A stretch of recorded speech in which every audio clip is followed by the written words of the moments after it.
Kaloka, ang daming nag-react sa video na ipinost ng kasamahan din nila sa movie nila Julia Barreto and Joshua Garcia.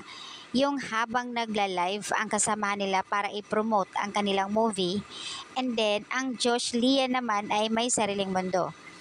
Napaka-sweet nga, sweet si Joshua Garcia.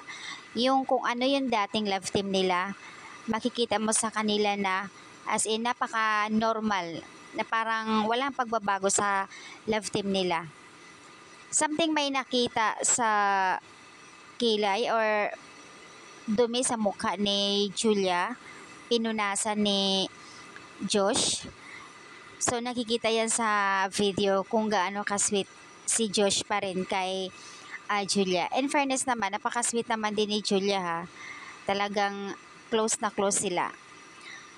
Comment ng karamihan, walang pagbabago. As in, Josh Lia pa rin yung nakikita namin na alakas ng chemistry nila. Yung datingan galawan ng Josh Lia, parang may something.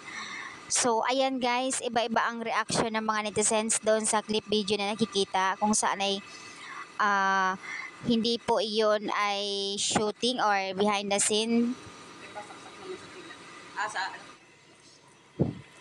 Komento pa ng isang netizens na andoon tayo sa love team na sinasabi nila noon 2 years ago na nakalipas. Hindi lang. Kasi 5 years na ngayon si Julia and Gerald. At may kanya-kanya naman silang partner. Kaya andun yung respeto para nila sa isa't isa. Yung pagiging clingy at sweet ni Josh, ganun na talaga siya. Kung ano yung dating nakagis na niya kay Julia na walang pagbabago. Pero yun nga, yung comment nila, since na may partner na sila ngayon, sana hindi nakunan ng video yung pagiging sweet ni Josh kay Julia.